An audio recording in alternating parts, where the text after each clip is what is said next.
next presenter is Michael Duchemin. Michael has worked in the museum field since 1984 as a president and CEO, executive director, chief curator, exhibition and program developer, project manager, and historian of the cultural and intellectual history of the United States and the American West. Dr. Duchemin currently serves as president and CEO for the Briscoe Western Art Museum in San Antonio, Texas. Prior to this post, he worked as the executive director for the C.M. Russell Museum in Great Falls, Montana. Earlier, he worked for the Chinese American Museum at El Pueblo de Los Angeles Historical Monument. From 1993 to 2008, Duchemin served in varying capacities as curator for the Autry Museum of the American West. Please help me welcome Michael Duchemin.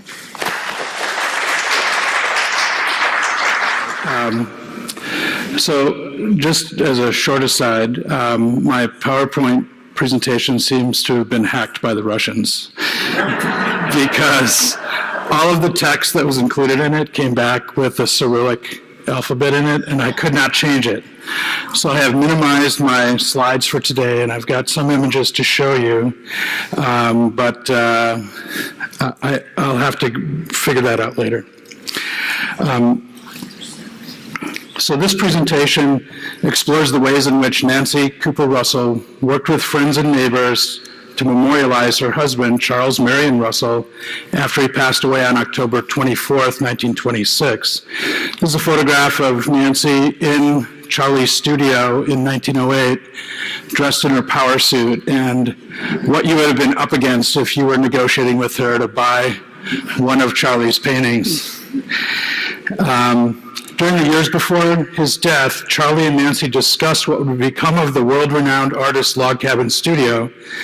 The same year that he passed, the Russells started building a gallery addition adjacent to the original studio to display Charlie's cowboy and Indian curios, his artistic tools and equipment, and other personal effects. Toward this same end, and shortly before he passed, a subgroup of the Great Falls Chamber of Commerce organized as the Charles M. Russell Memorial Committee to consult with and to assist Mrs. Russell on this renovation of the studio. My interest in Nancy Russell began when I first got to Great Falls with the C.M. Russell Museum, but it took a special interest as we began the process of conserving and restoring the Russell home and studio. The home was built in 1900, the studio was built in 1903, and Nancy was really the person, the driving force behind both of those things. There was a small stipend that came to the Russells after Charlie's mother passed that allowed them to build the home, and he worked out of the house with his studio in the parlor and kind of a gallery in the dining room for a period of time, 2-3 years, and then Nancy said, enough of this.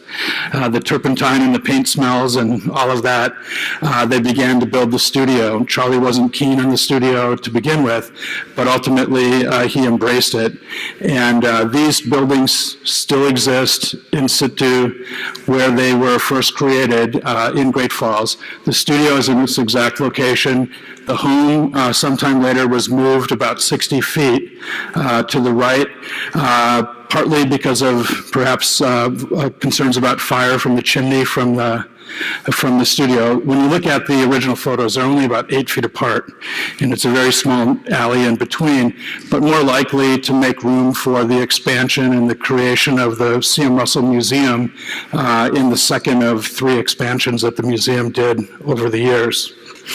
So back to January 4th, 1928, it was at that time that the Great Falls Chamber of Commerce succeeded in gaining unanimous approval from the Great Falls City Council to conserve the Russell Studio and to maintain that same building as a memorial and museum dedicated to the Cowboy Artist. Together, the studio and gallery addition opened as the Charles M. Russell Memorial on July 4th, 1930, and I will argue today that this was the first museum dedicated to Western art in the United States. To raise funds for the Russell Memorial from 1927 to 29, the Great Falls Chamber held a series of annual Charles M. Russell art shows and sales in the Palm Room of the Rainbow Hotel. And these sales were the precursor to the Russell Art Auction that the Great Falls Ad Club started in 1969 and continues today as the Russell Exhibition and Sale, which the museum has run since 2010. This earlier series of art shows and sales, however, somehow got lost to history, and it was only in the research over the last year or so that I've been doing that it's been rediscovered that there's a link between creating the first Western art museum and doing a Western art show and sale, which adds somehow a calming effect to selling art in the relationship of creating and running a museum. Simultaneously with the Great Falls Art Show and Sale, Nancy organized a series of exhibitions in 1927 and 28, beginning in Santa Barbara and then Los Angeles, New York, and Boston. These exhibitions featured Charlie Russell's oils, watercolors, and bronzes, and included work from the collections of Ed Borain, Dr. Philip G. Cole, George D. Sack, and the Malcolm and Helen McKay collection. Nancy published 2 books accompanying these exhibitions, Trails Plowed Under, published in 1928, and Good Medicine in 1929. Trails Plowed Under, as many of you know, is a collection of Charlie's stories from his range days. Good Medicine is a collection of his illustrated letters. These both reminded the nation of Charlie's literary gifts as a word painter, a phrase coined by New York World columnist Irvin S. Cobb, commending Charlie's ability as a storyteller in words and in the illustrated letters. Taken together, the Memorial Museum, the traveling exhibitions, the art shows and sales, and publications convinced the Montana legislature in 1931 to recognize Charles Marion Russell as a symbol of their great state by authorizing a life-size sculpture to adorn the National Statuary Hall in Washington, D.C. Now, it took until 1959 for that statue to get installed, which I'll get into a little bit later. But to this day, it's the only statue of an artist that's included in the Statuary Hall. I'd like to begin with this presentation with some recollection from Edward Teddy Blue Abbott, the notable frontier cowman who worked the northern ranges through the 1870s and 1880s, best known perhaps for his 1939 publication of his memoir titled We Pointed Them North, Recollections of a Cowpuncher. In a letter to Dan R. Conway, and you've heard Conway's name a few times, he was a newspaper reporter in Montana.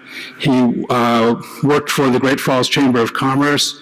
He headed up the Russell Memorial Fund to convert the studio into a museum, and he also worked with Nancy on a manuscript biography of Charlie Russell's life called Child of the Frontier. So a lot of the correspondence and the collections here in the Gilcrease Museum are to and from Dan Conway. So in the letter to Dan Conway from Teddy Blue Abbott, here's what Teddy had to say. We all love Charlie for what he painted of life on the range as it was then. He has done more to preserve the history of the range than anyone, but it was not the artist C.M. Russell that I love so well. It was Charlie Russell, old Russ. The cowpuncher I knew, the big heart and the open hand, the friend you could tie to all the time. In 84, 85, 86, the cow business was in the height of its glory, and he saw it and lived the life. Now he tells about himself in his book, Trails Plowed Under, as being a night herder of beef. Well, let me tell you, no one but trusted men were put on the night herding of the beef very long, and it takes nerve to hold that job. That is, to one who knows the dangers. You never can tell what minute a beef herd will run, the cut banks all around you, and if they run, the next jump of your horse makes may be the last. Charlie night herded for years and never lost the herd. You say Charlie was a great man, so he was. But you know, and I know, that he owed his wife for being what he was the last 20 years of his life. Believe me, she is a wonderful woman. My wife done the same for me, and I owe her everything. I loved Charlie during his life, and now that he's gone, I will help his wife in any way that I'm able.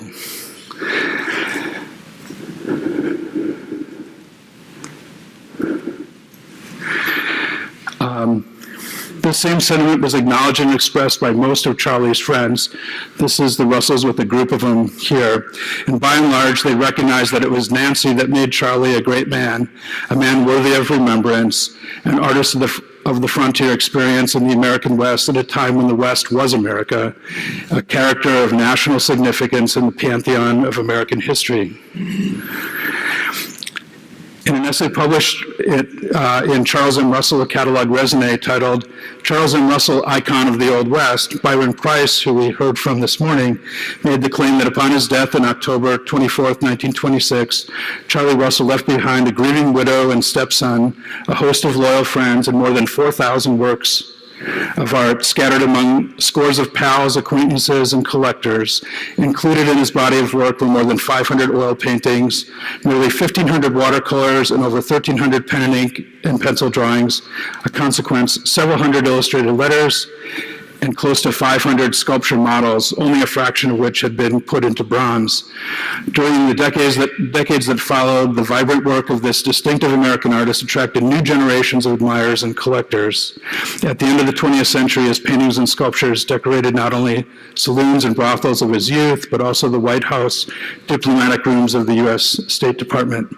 Today, there are over 50 museums, American and European, that own Russell's works, and several possess significant holdings, including the Gilcrease Museum. Russell's art has steadily increased in value over the years, over the past 2 decades, and in 2005, his oil masterpiece, P-Guns, brought a record $5.6 million at auction. For the first 14 years after his passing, Russell's devoted wife, Nancy, managed his memory as she had his career with a steady hand and an eye toward the future and also the bottom line. Although she lost her husband's in 1926, she really worked hard to preserve his memory. This is Nancy, about 17, 18 years old, probably around the time that she met Charlie Russell. This is what's thought to be their wedding photograph a year later.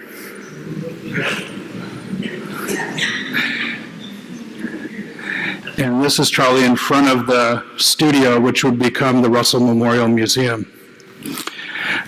In another essay published in the Journal of the West in the fall of 2001, Elizabeth Kennedy introduced the notion of the Charles M. Russell Memorial, representing as the first museum dedicated to Western art in the United States. Kennedy argued that generations of Russell fans and scores of his imitators looked to his Montana studio as a shrine that memorialized their beloved cowboy artist. Russell's shack, as he called the log studio, is the most famous of the surviving turn-of-the-century in situ Western art studios. Within months of its construction in 1903, the single-room studio took on the promotional role of in addition to an intended function as a workshop. The rough-hewn structure, an anomaly on Great Falls' most fashionable residential street, was the preferred backdrop for numerous photographs of Charlie, frequently posed with a horse, which evoked the artist's earlier cowboy days. After his death, the studio transcended its role in Russell's biography to become an agent for the formation of a new type of American art museum. Although long revered for its historic associations with the cowboy artist, the log studio's origins as the first museum of Western art has never really been recognized. An examination of the studio's debut as an art gallery and as a historic site justifies this claim for its significance as the inaugural spirit, if not the direct inspiration of other museums of Western art, those dedicated to valorizing Western subjects, especially cowboy and Indian themes. Kennedy credited Nancy Cooper Russell, the artist's wife and business manager, as the one responsible for Charlie's financial success and his national reputation. There were two competing notions for an appropriate memorial to Montana's favorite son. The idea of a publicly sponsored Russell Gallery displaying the artist's paintings and sculptures had circulated in 1913 and was considered once again by the Great Falls Lions Club in early 1926. An alternative recommendation suggested to Nancy 2 or 3 years prior to Russell's death by J.W. Sherwood. Sherwood was Charlie's elk brother, and quote, Sherwood said, to preserve the studio as it was being used while he was living.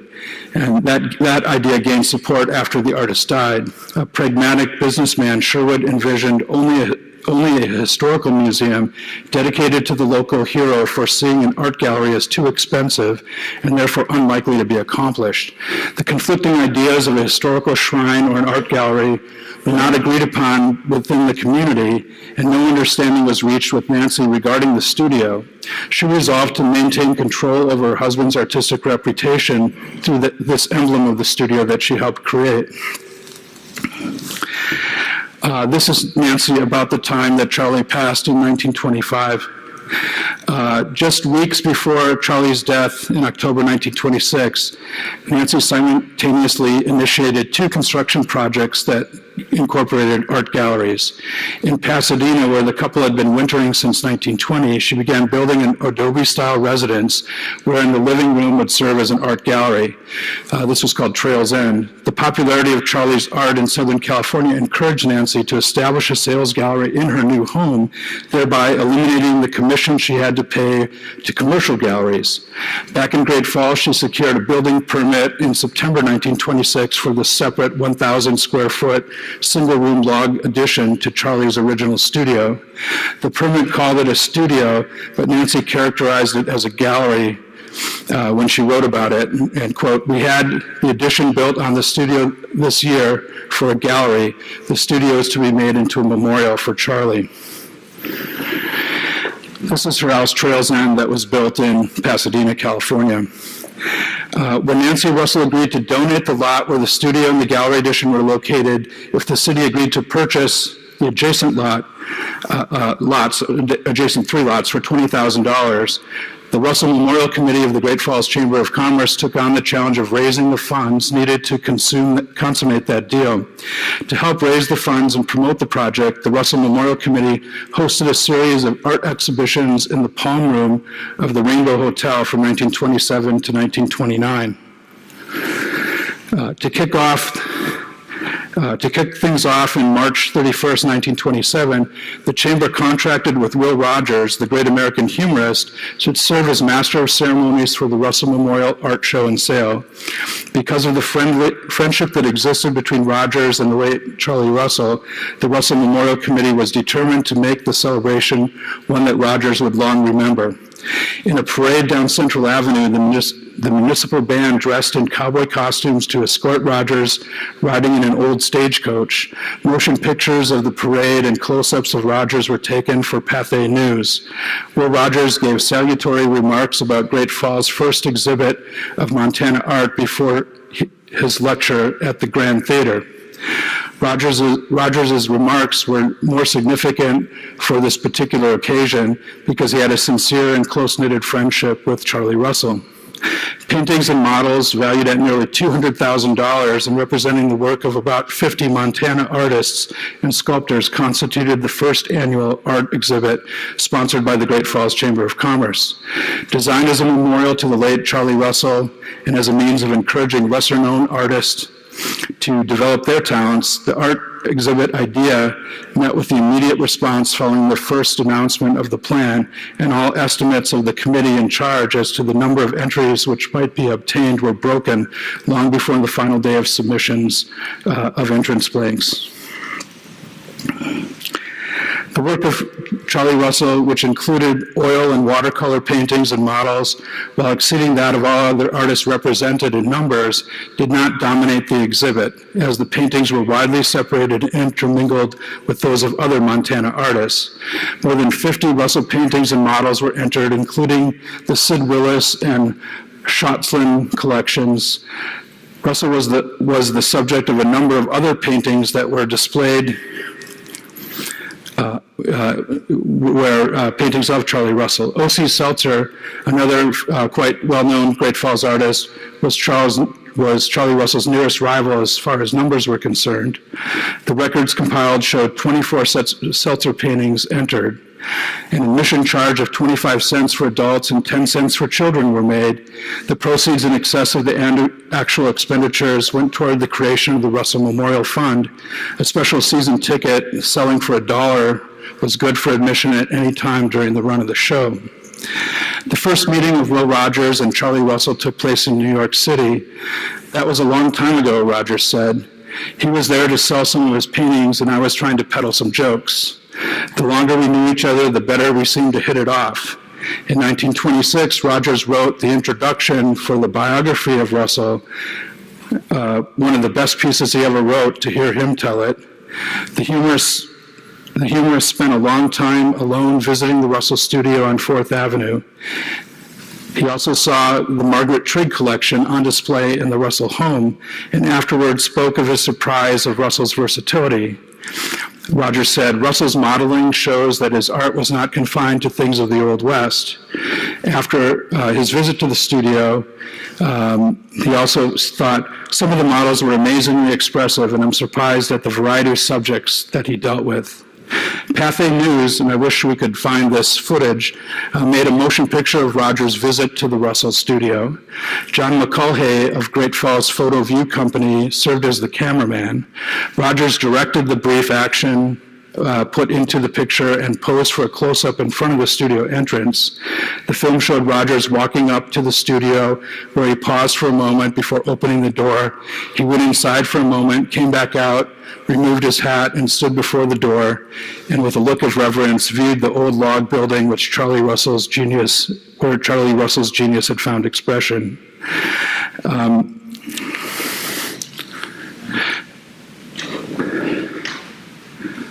The first sales made after the opening of the art exhibit were to Will Rogers, who spent several hours in the exhibit room at the Rainbow Hotel before the opening of his engagement at the Grand Theater.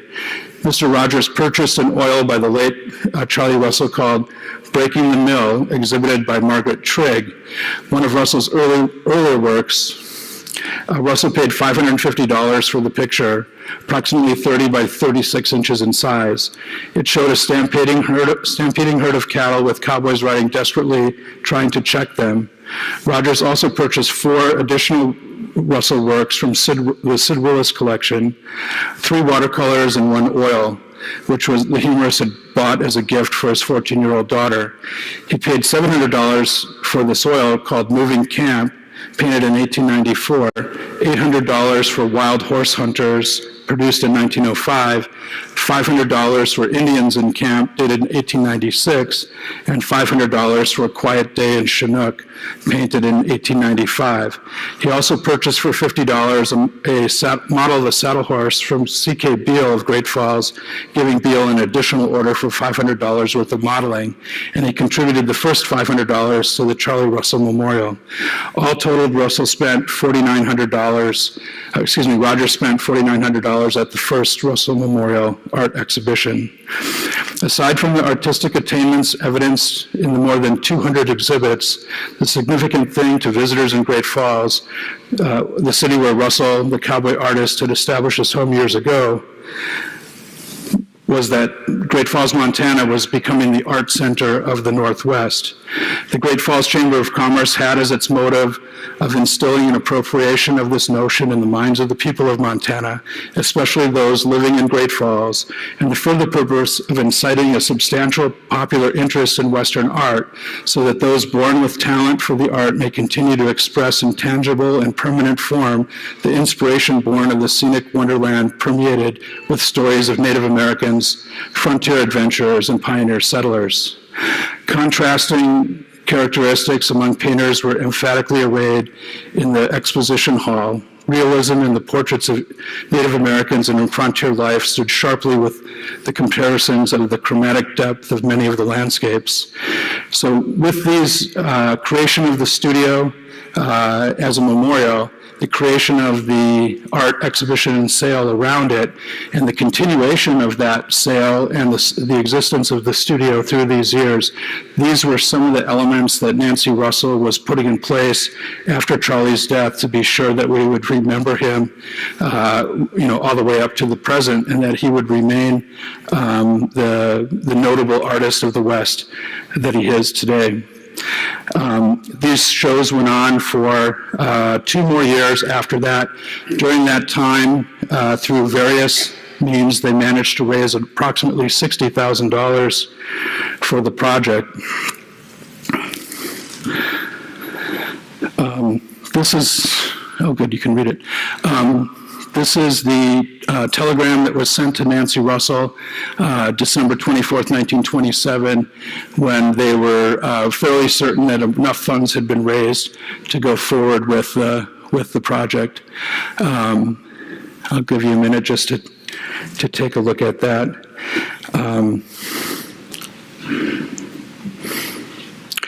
So in December 1927, Dan Conway, the executive secretary for the Charles Memorial Fund, went to from Great Falls to Helena to spend a week in the interest of the campaign to establish the monument for the Cowboy Artist, whose fame was almost worldwide.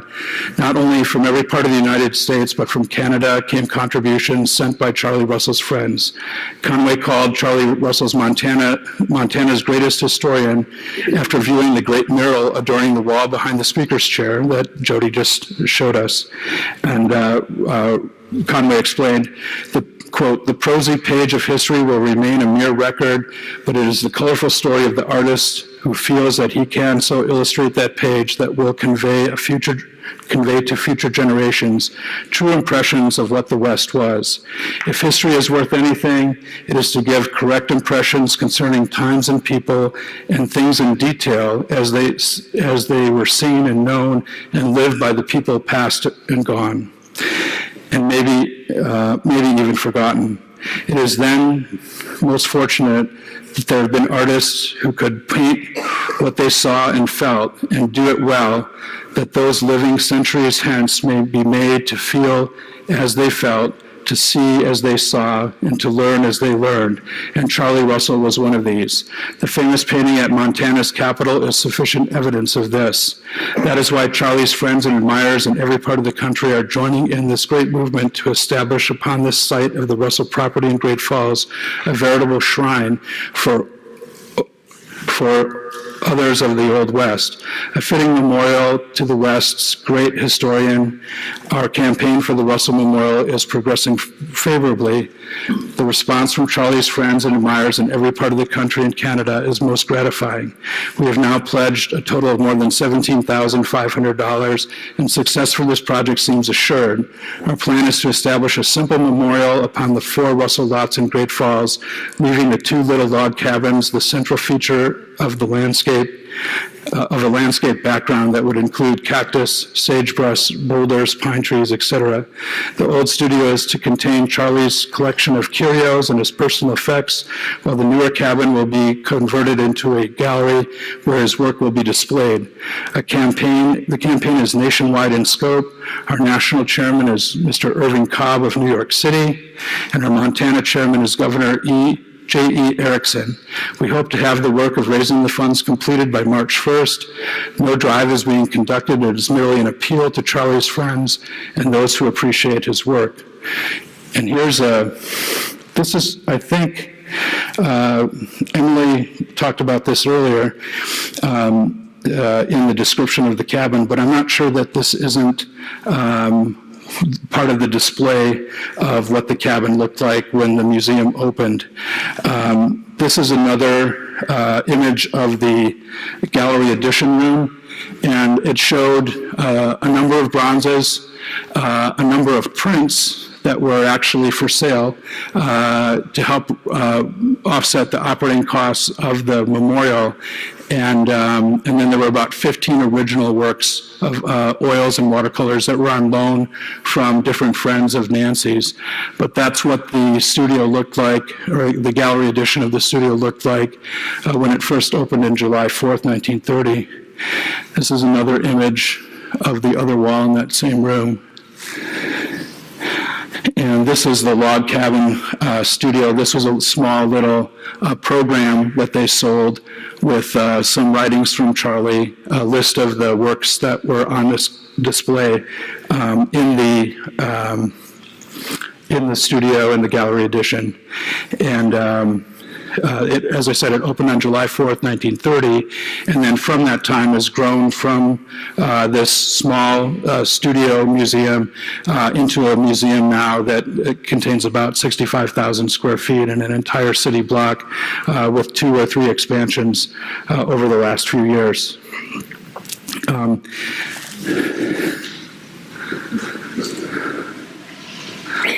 Let's see.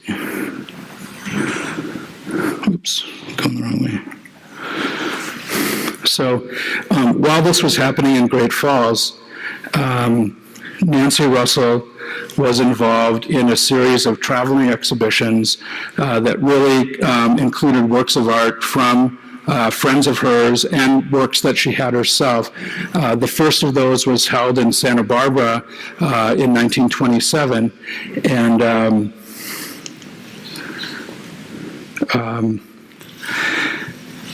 was sponsored by the Art League of Santa Barbara.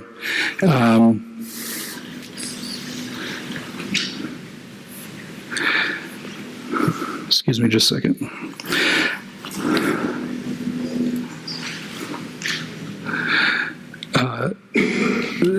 That was followed by a second exhibition at the Biltmore Salon in the Biltmore Hotel in downtown Los Angeles. And the memorial exhibits held in Santa Barbara and Los Angeles in the winter of 1927. Also the Grand Central Art Galleries in New York in 1928, and then at Boston's Voss Galleries also. And I haven't found very much information about the Voss Gallery installations.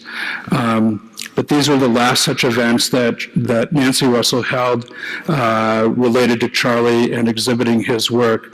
The works were from her personal collection and borrowed from friends such as Edward Borain, Philip Cole, George Sack, and the McKays filled these galleries. The paintings, with paintings expensive and in relatively short supply, bronze sculptures accounted for most of Nancy Russell's sales as part of these shows. The show at the Voss Gallery, for example, contained 6 times more bronzes than it did paintings. Santa Barbara hosted the first memorial with 28 paintings of Russell's work, according to Charles Middleton of the Santa Barbara Art League. He explained that how fitting it was for his group to host this first memorial of Russell's works after his passing. Santa Barbara was home to many of Charlie's friends and admirers. Among the interpreters of the cowboy era, there have been very few, Middleton said, if any, who have surpassed Mr. Russell, upon whom last year was conferred the degree of Doctor of Laws by the University of Montana for the greatest historical achievement in a historical way of any person in Montana. Middleton went on to suggest that it is necessary to speak of Mr. Russell's artistic ability. Even before his death, he was placed at the foremost delineator of the Old West. His work is a rare blend of subject, technique, and character. Middleton went on to claim that this exhibition was better attended than any previous Art League of Santa Barbara show because Russell's work appealed not only to artists, but to laymen who were interested in the West as it was. When the exhibition moved to the Biltmore Salon and the Biltmore Hotel, it expanded to include 32 paintings and 34 bronzes. That exhibit went from January 24th through February 27th, 1927. As in Santa Barbara, the program included an autobiographical statement from Charlie entitled "A Few Words About Myself," which included this expression of Charlie's talent, referring to his luck and good fortune. Russell wrote, "To have taken no credit for its owner, for a man can't help, he should get either credit. To have taken no credit for its owner for what a man can't help, he should get neither credit nor blame. It is not his fault. I am an illustrator. There are lots better ones, but some worse. Any man that can make a living doing what he likes is lucky, and I'm that. Anytime I cash in now, I win. And for his epitaph, Russell suggested, "There lies Charles Marion Russell, the man, the artist, and the homely philosopher. It would be a presumption to say more." I'm pointing out some of these things because even in his day, Russell's authenticity in his work, the fact that he was seen as a historian, that his show at the Folsom Galleries called The West That Is Past was really meant to be a documentary of the West at a time when the frontier was closing, and that the culture that was there would be gone forever. The railroads were the primary driving force that was pushing that change. It would bring in lots of new settlers. Would bring in farmers. The rangeland would be fenced. The bison were disappearing, being replaced by cattle. The West was changing at that time, and Russell was there for the end of that frontier period and for the beginning of a new culture that was replacing the old culture that was there. And he was devoted his life really through his art and his stories to capturing that in a moment. As we spoke a little bit about this morning, we can't look at through today's eyes or today's lens at what it was like back then, but we can see for the people living then what, it's kind of a snapshot in time of what life was like in that frontier experience. And Russell's work provides that for us today, and is such a strong record of what, what it was like at that time. I'm going to come back to this slide for a moment. That's really the best slide of Nancy as she was in the height of her power and influence. True to form, Nancy was interested in selling as much of Charlie's art as possible, but she was not interested in doing it through the galleries and having to pay gallery commissions for the sale. Likewise, her principal buyers were interested in buying directly from Nancy or allowing her to broker sales for individual paintings with other collectors rather than paying high commissions. Corresponding with Dr. Philip Cole while negotiating with the Grand Central Galleries in February 1927, Nancy was able to secure a loan of paintings and bronzes for the New York exhibition, and at the same time negotiate privately for the sale of Russell's unfinished Father de Smet painting, along with attempts to sell the entire collection of Margaret Triggs. This is the collection that's the core of the Russell Museum today, and Dr. Philip Cole almost bought it at that point, which means it would have been here in the Gilcrease Museum, most likely today, rather than being the core of the Sam Russell Museum collection. Cole encouraged Nancy Russell to deal with the gallery, stating, quote, "I'm inclined to agree with the Grand Central Galleries man that in New York you could probably put on the most real exhibition. In fact, I think you could put over a world beater there that would last forever. You could catch everyone, not only from the entire USA, but Europe and Canada as well. Also, the comments and articles of the press and magazines in New York would probably mean that mean more than from anywhere else. Incidentally, I do not believe that any private gallery could draw on the people that the Grand Central would." So Cole was a real advocate for Nancy Russell to put together that show. With all this energy that was being created, there was a movement put forward back in Montana to create a sculpture of Russell for the Statuary Hall. And in 1929, the Russell Memorial Exhibition was coming to a close. The Russell Memorial Museum was getting ready to open. Great Falls saloon owner and early Russell collector Sid Willis succeeded in getting a bill introduced in the Montana legislature to place the artist's likeness in the Statuary Hall in the U.S. Capitol in Washington, D.C.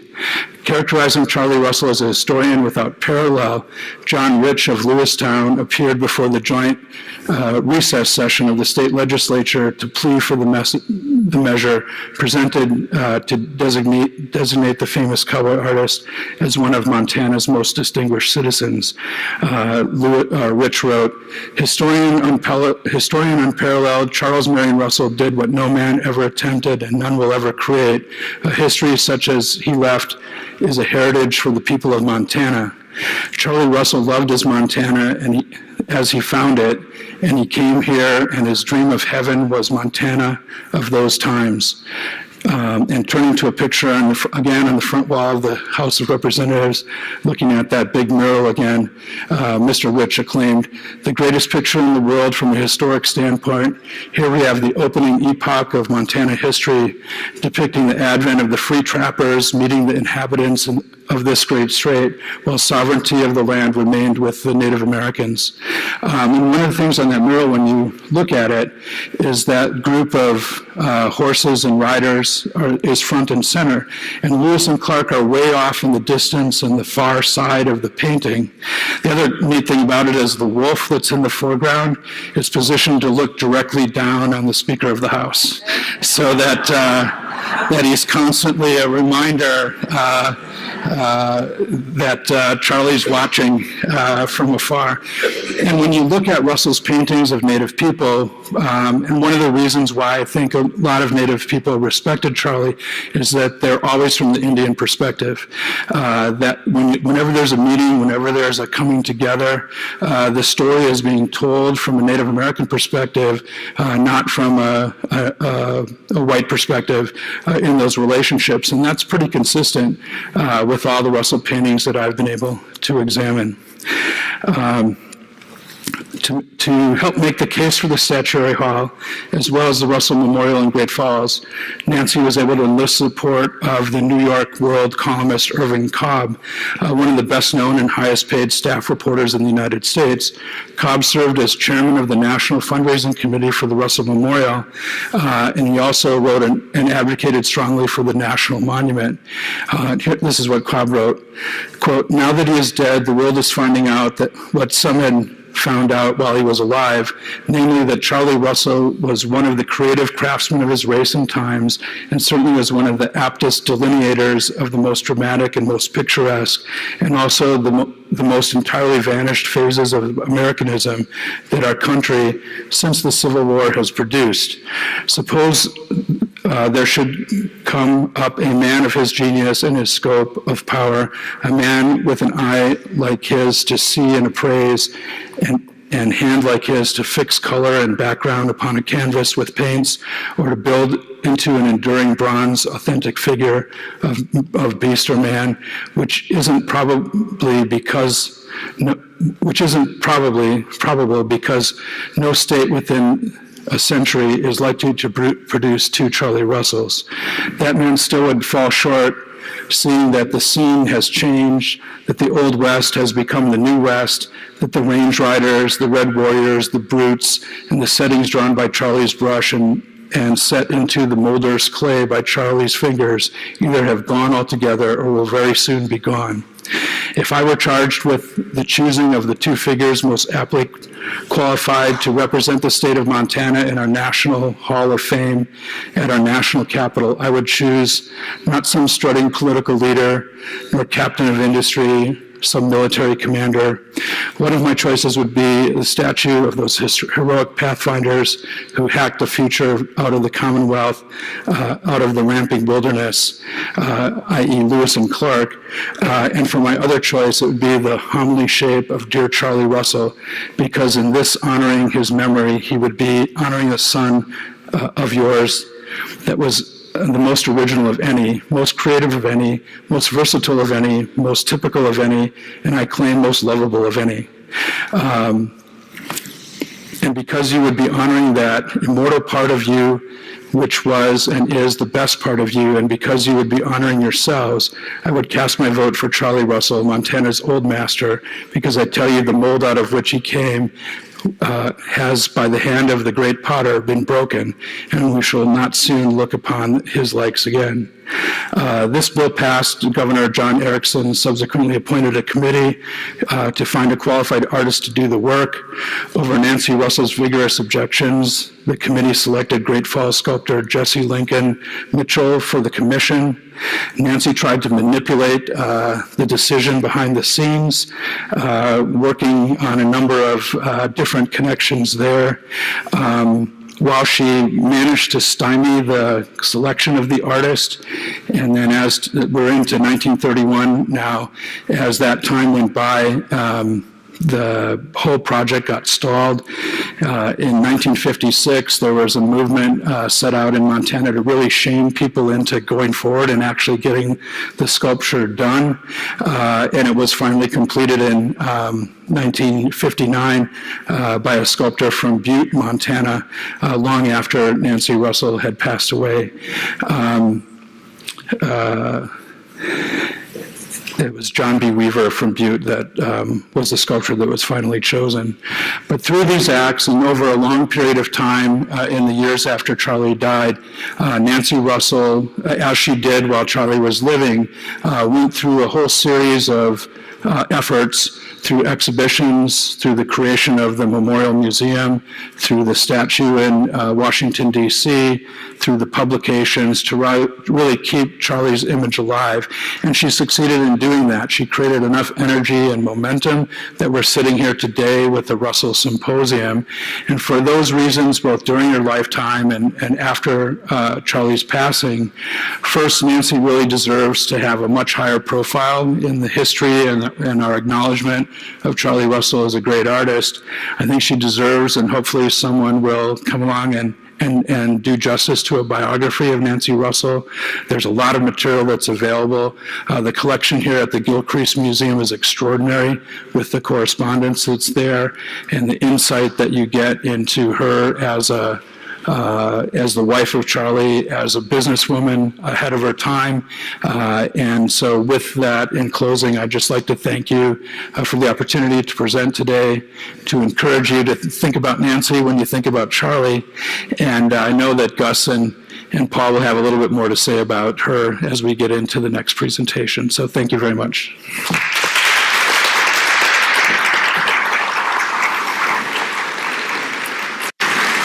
Thank you.